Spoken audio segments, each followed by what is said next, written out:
Hello, everybody. Welcome to the Entrepreneurial Truth Podcast. My guest today is Laura Briggs. She spent most of her life preparing to be an educator and then burned out after working as a middle school teacher in Baltimore City.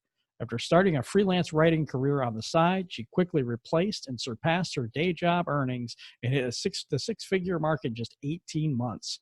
Since 2013, she's worked full-time for herself, helping clients with content and project management by leveraging time management and digital teams. She now teaches others how to build fulfilling lifestyle businesses from home as a coach. Laura is the author of Launch Your Own Freelance Writing Business with the Entrepreneurial Press. Welcome to the show, Laura. Thank you for having me. Yeah, that only took 16 takes. That was great. I'm No totally transparent here. I had a toothache really bad, so my side of my mouth is really messed up. So I'm thinking that was just my brain. That was all that was. Okay. So my first question to you is, as I lose the glasses because they glare so badly. Okay. My first question is, what lit the fire for you and what made you want to become an entrepreneur in the first place? Well, it wasn't really something I thought about a lot. I mean, I was involved in my high school's business organization, DECA, but I never really thought I would go into business. So it kind of surprised me, but I was in the middle of teaching. I taught 7th grade in Baltimore City public schools. It was an absolutely draining and exhausting job, and I could not see myself doing it for another 29 years to hit retirement. And so I started thinking, what else can I do with the skills that I have? Maybe I can teach myself to freelance, be a freelance writer. And so that's really was the jumping off point for me. That's so cool. It's like, I've had enough. Right? Yeah. And isn't it, it's like, people always ask, like, well, what was the moment that you knew you were done? And it wasn't one moment. It was like all the little things that added up. And then one minor thing happened and you're just like, all right, I'm done. Like, that was it. Whatever that little thing was. Did you get that Sunday night thing where you're like, Monday's coming and you just started dreading life pretty much? My husband called it Sunday anxiety, and it would set in about 2 p.m. And it would be like all the things I didn't get done over the weekend because teachers have so much grading and lesson planning and all of that. And then it would just, sometimes I wouldn't even sleep on Sunday nights. Honestly, I would be up all night with the pressure of like, oh no, I have to go in there tomorrow. Then you walk in like a zombie with all the other little zombies and well, that can't right. be good. That can't be good at all. Okay. So tell me a little bit more about the journey and about where you're kind of at now. And we'll go from there. Let's just do that right now. So I started as a side hustle, really just thought it would be an extra way. I viewed it kind of like a part-time job, make some money on the side. Didn't really think there would be enough demand for it or enough consistency to where I could make that my full-time income. But it very quickly got to that point where it was that I was making as much or more money with my part-time freelance writing side hustle than I was in my day job. And I stayed in my day job for a long time, a little over a year, because I wanted to make sure that this was something that was predictable, that if I went out on my own, I'd be able to do this every single month. And went in to submit my 2 weeks notice and got fired. And so that was like, all right, no awkward 2 weeks, working with everybody. Yeah. So it was actually like a blessing in disguise that happened, because I was able to now devote all my workday hours to building my freelance writing business. And that was in 2013 when I went full-time. And so I worked full-time on freelance projects for about the last 7.5 years and have kind of evolved to fold in other things into my schedule. So I've kind of taken my freelance writing business back down to a side hustle. And that's part of the reason I think freelancing is so cool, because it really flexes around where you're at in life and kind of where you need it to be as well. So now I do some coaching of some advanced freelancers. And then I published my first book and I'm working on books 2 and 3 with the publisher as well. So that I've had to adjust my business, of course, because of those things. You're not busy at all. I'm just kidding. Right. No, it's just, when you were saying that you had put your 2 weeks and got fired, you didn't get the opportunity to make your I quit cake and bring it to everybody in the break room.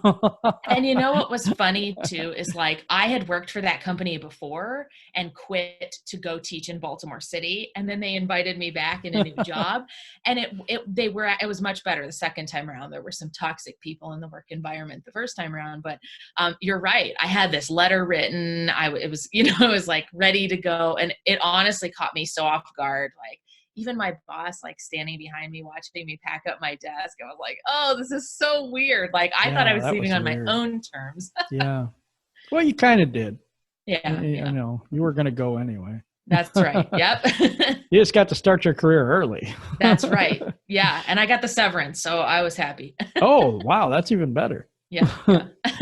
Okay. So what struggles, roadblocks, or stuff, either internally or externally, that kind of held you back on your entrepreneurial journey? And how did you overcome those things? I think all of the hurdles that we face are kind of an ongoing thing. So what I've noticed is everyone has their stuff. I have a coaching client who is a classic overthinker, and she will overthink no matter where she's at in her business. I am the person who struggles with imposter syndrome. So usually whatever your problem is that keeps popping up will continue popping up later on in your life. So I would say for me, it was imposter syndrome a lot. It was also fear of not being able to juggle all of those different responsibilities and priorities when I had multiple clients at the same time. So I think those were big ones for me. And telling clients no. There was something really awkward about flexing the no muscle and telling people like, I'm not going to work with you. Because originally I went in and I was like, oh, I'll work with anybody. Like everyone could be a good client. And we all know that that is not true. That is not true. Yeah. I've had to say no a few times. Yes. And you know what? I think that helps you grow when you say your first no. I really do. And for people out there, I think that's a really big thing for you and your business is to say no, because you can't work with everybody. It's just some people are just not your vibe, you know? And honestly, it'll drain you.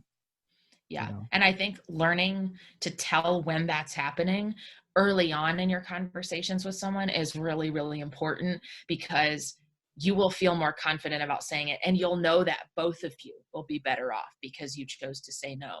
But I think it's hard for some people, especially when you're in business for yourself, because you start thinking, well, I had this great opportunity to work with people. How could I tell somebody no? They're offering to pay me. They're offering to give me this experience. But you've got to remember, you can't work with everybody. And so you've got to figure out, who are my ideal clients? I'm going to stick with that and not worry about all the other things. You said you worked for over a year while you created your side hustle. Was it just a fear that you couldn't do it consistently, or what made you go that long? Yeah, I think I didn't know if there were seasons to freelance writing. So I thought, well, maybe you get hired in September, but there's 4 months out of the year where no one's hiring any freelancers. So I wanted to know that information. It was also the fear of creating my own paycheck every month. When you have a full-time job, unless you get fired, like I did, right? You expect this money is going to show up in your bank account every 2 weeks. And it, unless you have some type of, epic problem where you're leaving suddenly. And I think when you create your own paycheck, that hustle is on you. You can't just like wake up and roll into work and be like, well, if I have an off day, it's not the biggest, problem in the world. When you work for yourself, it's like, how much money do I have coming in? Is it enough to cover expenses? Is it enough to cover taxes? Do I need to go out and hustle and market some more? And so I was a little bit afraid, never having been a business person myself, am I going to be able to keep pace with that? And the other thing too is I'm a total introvert. So a lot of freelancers don't want to accept you are a salesperson. You are. I don't care how much you hate sales. You are always selling yourself. And so for me, I was like, am I going to be good with that? Like getting on sales calls and talking to people every day and being more outgoing. So yeah, I wanted to really make sure I could do this before I went full time. That makes a lot of sense, because a lot of times that's my big thing is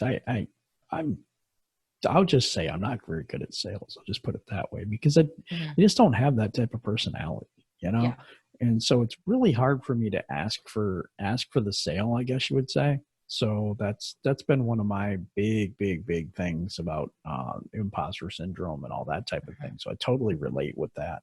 I totally get it. So you said you're writing 2 books right now. And what else are you doing to bring in income right now? So I coach clients. I sell courses and online products. I actually sell all my old lesson plans on Teachers Pay Teachers. So that is my most passive income stream because that kind of just sits there. Of course, I have the books. And those are kind of like all my different little channels that I built over time. For the longest time, it was completely reliant on me and my freelance writing income. And I saw the danger in that. Like, if everything's reliant on me sitting in my computer and typing, what happens if I get sick or I'm in an accident where I can't type for 3 weeks? I wanted to have something else where I wasn't just relying on that one skill, that one type of income. That's very smart. And a lot of entrepreneurs don't do that. They work on their one thing and then they diversify much later. Yeah. You know what I'm saying? So you saw that right away as, hey, I'm the one-man band right now. And if the band can't play music, then I don't get paid. That's right. Yeah. And I think you should think about that after you've been in business for maybe a year to 2 years and you've got either a proven product or a proven service that you're selling. Start thinking about how can you expand this? How can you pull yourself out of the process and make it easier for you to bring in different forms of income? Because like for me, selling freelance work is super easy. It's the fastest way for me to bring in money, but I just don't want it to be the only one. So I figured I'm going to invest in selling online courses. It might take me 2 to 3 years to master that, but I'm going to start small and build up so that I always have something in the pipeline that I'm learning. That makes sense. Yeah. And as a teacher, you had to have been able to organize stuff and be able to, creating courses must not be that hard for you. I really like the process of outlining courses. I went pretty far. I've done everything for my PhD except the dissertation. Wow. So I've been in a lot of college and grad school, and for better or worse, I know what things have helped me as a student and what things drove me crazy. And so that kind of all of that infuses how I create online courses. But if you go that route in your business, it's just like anything else new that you're learning. It's going to take time. So when I did my first online course, honestly, it was terrible. 2 people took it, they had good results, but there were so many opportunities to take it better. So anytime you view a new thing that you're folding in, don't view it as the end product. It's going to evolve. You're going to change in it. Mm-hmm. Yeah, that's very wise too. It's also good to get that feedback so that you know what you're missing or what is kind of overkill, because we tend to over explain and overdo it, over deliver. Yes. And sometimes that just leads people into all this confusion. I was talking to someone about this yesterday. They said, what is your biggest turnoff with online courses? And I said, so many people are advertising, oh, when you enroll today, you get over 140 hours of content. That to me is a downside, not a plus. Yeah, I don't have time to watch 140 hours of content. If you've got a 3 or 4 hour course where I'm going to walk away and be able to do the thing that I've learned there, awesome. But if it's 20, 25 hours, we think we want to be giving people when you put together a package like that, but you're actually can do more harm than good. So it's good to balance it. It really is, because people can only take in so much information. Information is just bombarding us every single day. Everyone's got something coming out and some angle and something. And the thing is that everyone wants to be a good person and deliver the best they can possibly do. But I think that a lot of times, especially in the over information age is what I call it right now, I think that we go overboard. I think there's just way too much out there. Yeah, there is. And you've got to remember too, we've all had our internal issues and mindset stuff to work through. So have your students. Yeah. Oh, that's true too. That's true too. They can get overwhelmed quite easily. Yeah. And you have to keep that in mind. Mm-hmm. When working with clients, what do you feel is the biggest thing that holds them back? We talked about what holds you back, but what holds them back? I think a lot of people think it's going to be a lot more difficult than it is. And so they have this like vision in their head of, oh, well, if I'm going to launch my freelance business, that's going to take me 2 years because I need 5 months for the website and 7 months to create my writing samples. And I'm like, whoa, like we can do this a lot faster, right? Like you don't have to have the website. You don't have to have everything perfect on day one. So I think assuming that there's way too much to put into it is one. And then some people assume that this is a snap your fingers, get rich quick scheme. And it's like clients only exist, or your business only exists when people know it exists and you're marketing it to them. And so at the beginning, you spend a lot of time marketing your business, even if you haven't sold anything or you don't have any clients. And I think that comes as a surprise to some people. I still think that we're so grateful to live in the time we do now, when it's much, much easier to start a business than it was even 20 or 30 years ago. It still requires work though. It's not quite that easy, but we definitely have it easier than everybody in the past, for sure. Oh, definitely. I mean, there is so much that we can do and utilize and learn. I think learning is probably the biggest advantage we have as a generation, or modern times, as anyone's ever had. A biggest advantage over the past. Oh yeah. I mean, just think about how many ways you can absorb information. And if you're the person listening to this podcast and saying, well, I don't have any money yet, I don't make enough at my job, or my business isn't off the ground, we're also so grateful to live in that time period too, that you've got podcasts and YouTube videos and blogs and so much awesome free or very low cost information that you can absorb and do with what you want, right? That's how I got started. I literally Googled how to become a freelance writer, and I read every single thing that I could before investing in my first product, which was a $50 ebook. And I remember I went back and forth for 3 weeks. Should I buy this? Should I spend $50? I haven't made any money yet. This is dangerous, right? But I think it's important to remember that. It is important to remember that. So let's dig in a little bit more.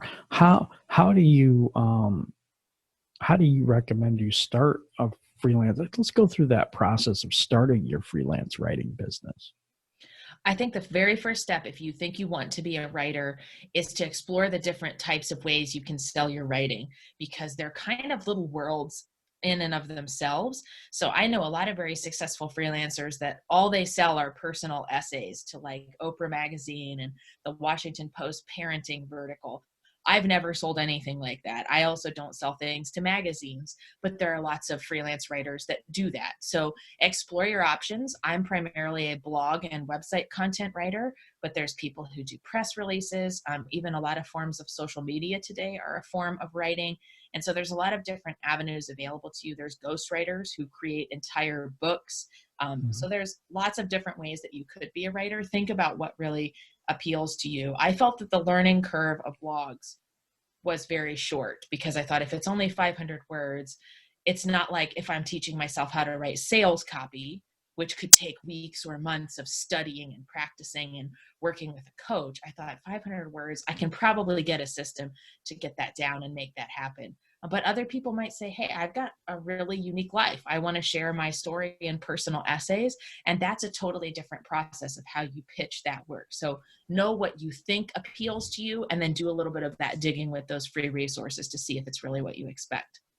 That's good. It's good information. So we've set up our, we're setting up our business. We know what area we want to go into. Say we're going to be a content writer. And I know a little bit about the space. So there's content mills, and there's places that you can go and write, but it's fairly cheap, work. They don't really pay a whole lot.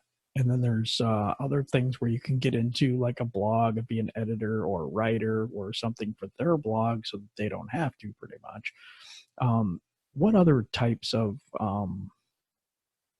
like blog to content writing is, or getting kind of specific? Well, I would say one that's emerged that's relevant to what we're doing right now is podcast show notes writing, or repurposing somebody's recorded transcript into a blog post. So that's not always something that a virtual assistant can do, because it requires a little bit of context. The person who creates show notes from, say, your podcast that we're recording right now might have to think about what would make a good title, what information should be in the subheaders, what links should go there. So that's a really popular form of writing. I was reading somewhere yesterday that there's there's thousands and thousands of podcasts. I can't remember the exact number, but it's one of the fastest growing sectors of marketing today. So that's definitely one to consider. Even people who do resumes, cover letters, that's another type of writing skill altogether. Academic editors who help academics or people in graduate school finish off their papers and help that come together as a polished piece. That's another type of writing.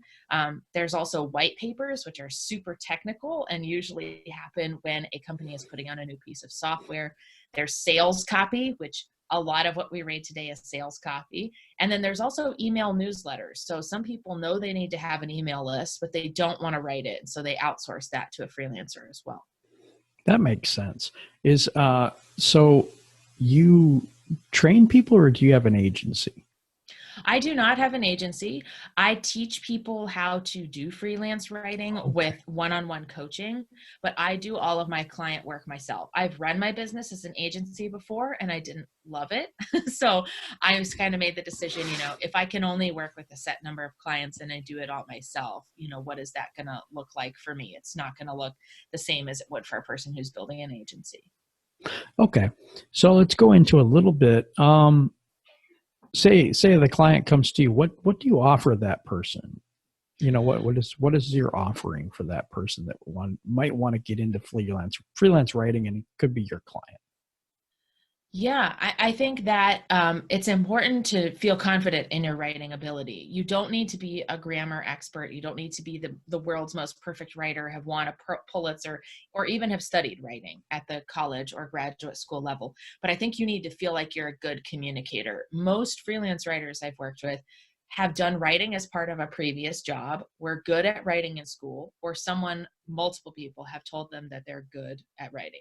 So that's always a great jumping off point. And the first thing that I work on with clients is figuring out, what is your unique value proposition going to be? Because you're competing against a lot of other writers out there. How do we make you be unique and stand out from the crowd? And then that informs the pitch, that informs the writing samples, and then all that information together helps to build a marketing plan. So that's usually what we work on to get people sort of launched and set up. So you help them with the pitch, and the pitch is where you send an idea to maybe a blog site or website or something, like whatever you're targeting, correct? Right. Yeah. So your pitch might look different depending on what type of writer you are. If you're pitching to be on, a traditional newspaper site, you would craft an entire pitch around, this is my idea that I want to write about. This is why it's relevant. If you're crafting a pitch to bring on a client, you might just be pitching them about the value of blog content or why they need an email newsletter writer. And then that sort of opens the conversation between you and that person to work towards a proposal and a contract working together. Okay. That makes a lot of sense. We're digging in deep tonight. I'll tell you what. I'm trying to help the people that are watching this so they understand a little bit more about what it is. There's a lot of things about freelance writing out there that I have heard. So, and one is you don't get can't make a real good living off of it because they don't really pay you a whole lot. Now, is that a truth or a myth? There are a lot of places that don't want to pay you very much. And I think where a lot of people struggle is they get started and they're willing to accept a lower hourly rate or a lower word rate. And in theory, that's a decent strategy because you don't have the experience yet to say, hey, you should pay me, versus someone who's been doing it for a while and can say, yeah, I've had a lot of big name clients. I've been doing this for years. My rates are in line with those facts. But you want to break out of that low paying part of your business as soon as possible. And there will always be cheap clients. You will always have people who ask you to do things for less than what you would like. But it's definitely not true that you can't make a decent living as a writer. I think it's now easier than ever to make a decent living as a writer because all these forms of content that we've been talking about, podcast show notes, email newsletters, websites, that's all new within the last couple of decades. And we're always adding new types of content. I even know a freelancer who does nothing but write YouTube video scripts for attorneys. And so there's all kinds of different ways that writing is evolving. And it's up to you to figure out how can you monetize that and get paid fairly. That's cool. Yeah. So there is hope. You can get, you can get out Yes. there and you can make money and you can Yeah.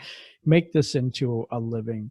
Can you tell me, you said, mentioned you have a husband and all that. How do you deal with being at home and being, a wife and all that, and also juggling your business hours and things like that? Yeah. That's probably been one of the biggest challenges that I've faced, in part because for most of the 11 years that I've been with my husband, he was active duty military. And so we've moved a lot. We have been in 8 houses in 10 years. So for me, it's all about setting up that office as a workspace I can rely on as soon as we move to a new place.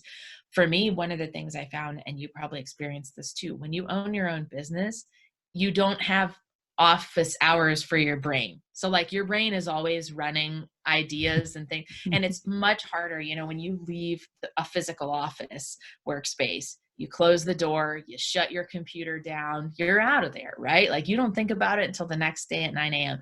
Not true when you own your own business. So it's very hard to try to balance that. I think having office hours, and I put mine into my email signature for a long time, not so much for other people, although it did help them know when to expect a response. It was for me to keep me accountable. Like if I saw that they're 8 to 4 central every day. All right, we're not in the office after 4. I'm not in the office before 8. And it was kind of that mental check of don't let work become everything. That and the balance between home life, like, hey, I got to go do this real quick, or, the husband needs something, you're right in the middle of an idea and you're trying to write and, and, and that type of a thing. That's a difficult balance as well. So maybe keeping a certain office hours where if it's not an emergency, it just need to be left alone type thing. Yeah. It really helps. I think you have to have that conversation with your family members multiple times when you first start. Hey, I'm working. I am actually working right now and I'm in the middle of a project, so I can't stop. I can't answer your email, your text message, your phone call out of the blue every single time. I might be able to sometimes, right? But not every time. And I think it's just about keeping that communication open. If you do something like this where you're recording podcasts, tell your spouse, hey, can you please be quiet at 5 o'clock? I'm going to be doing a podcast. It really just helps to make it easier. So you're not, muting yourself and yelling down the stairs, can you please be quiet?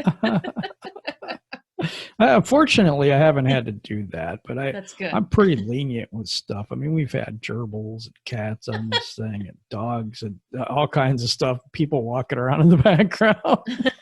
So it's like, I try to keep it on my end to be as quiet as possible. But I think there was a podcast like I think it's a week ago or something, where the phone rang and it just kept ringing. And I'm like, I can't do anything about that.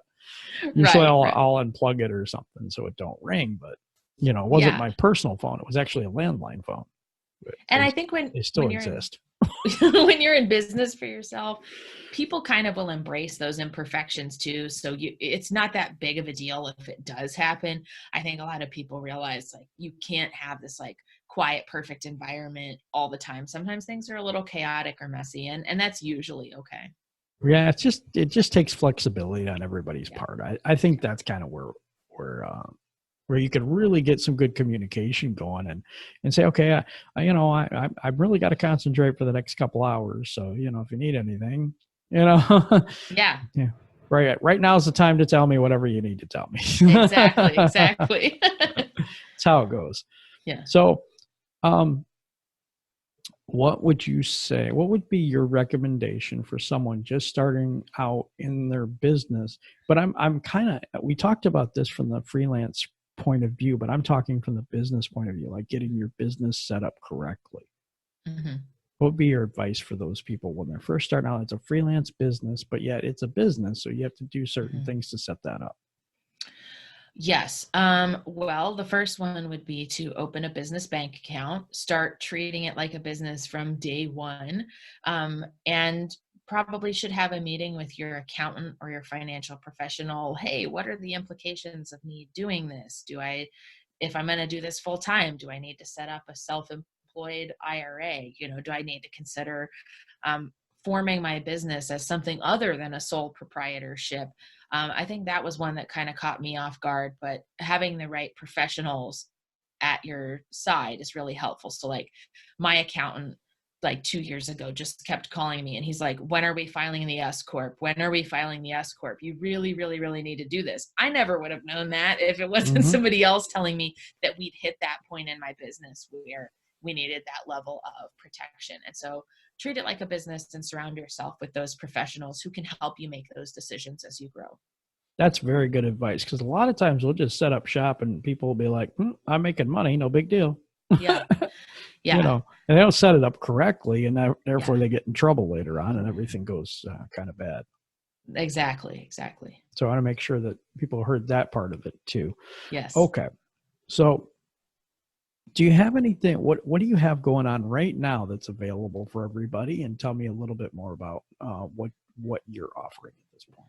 Yeah, sure. So if you're interested in becoming a freelance writer, I can strongly recommend my book about how to start your own freelance writing business, because it's filled with all of my mistakes and best tips that I picked up over the last 7 years. But if you're like, oh, writing's not for me, but I think I want to be some type of freelancer, I have a PDF file of the top 24 most profitable freelance side hustles in 2020. And that's at betterbizacademy.com/side hustle. And it's got information in there like what software you need to know, typical hourly rates that a beginner would charge. So if you're thinking, I don't really want to write, but what else could I possibly do that would really interest me, there's some great ideas in there. That's good. It's good to hear. We'll have those links at the bottom underneath where the description is in the show notes today.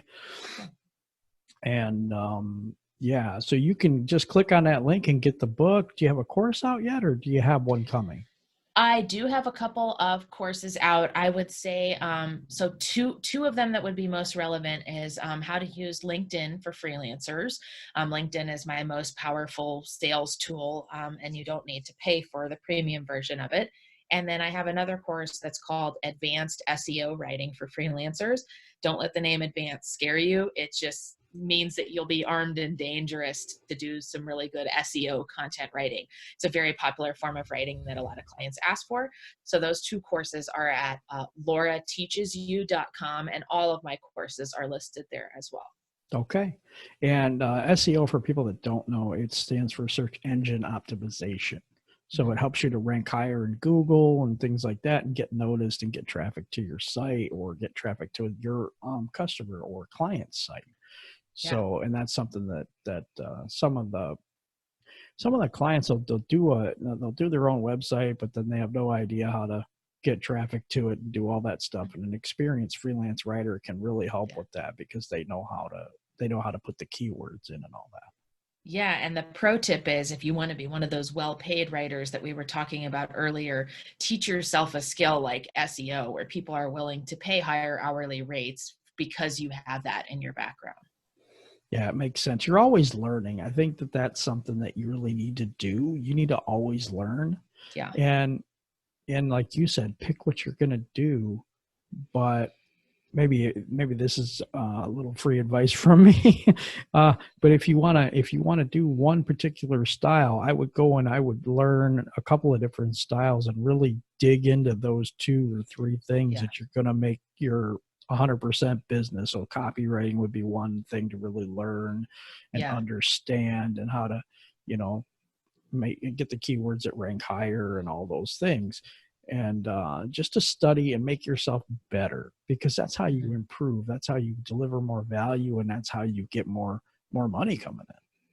Yeah. And again, it's not something you have to invest a ton to learn. Sign up for some people that their email newsletter list where you've bought things from them, and then study it. When they send you email newsletters, how is it laid out? Do they use certain phrases or questions? How many emails do they send out around the time they're launching? You can learn a lot by watching other people who know what they're doing, and it's totally free. That's great advice. That is really, really good advice, because just think of how many emails you get. For me at least, my email box is pretty full because I'm lazy with that. So I get all kinds of junk, and good stuff too, but I get a lot of junk. So that's a really neat way of doing that, because then you can see how they're writing it and how or they're having it written for them, or what they like. Right. That's really good. That's really good. Yeah. So Are you still taking clients or no? Yeah, I still work with several clients at a time. It's interesting because I do freelance writing, and then now I do some public relations for nonfiction book authors too. I learned a lot Oh, in cool. publishing my first book, and so I'm trying to help other business writers kind of be more successful from day one, because a lot of them wait until their book's been out for 3 months and they've kind of like missed the most powerful window to promote their book. And so I'm trying to catch some of these authors before they publish so we can create a really good marketing plan and leverage it from there. That's really good too. Well, I appreciate you being on today. I Yeah. think we had a very good conversation about freelance writing. I think we've learned a lot today, so I appreciate you for that. Yeah. And like I said, if you want to go to any of the links, they'll be right down below in the YouTube, under the YouTube description. So anything you want to leave the audience with today? No, just best of luck in whatever business venture you're pursuing. Oh, that was good.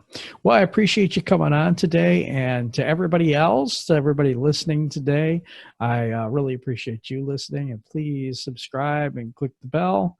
And we appreciate you. Have a great day.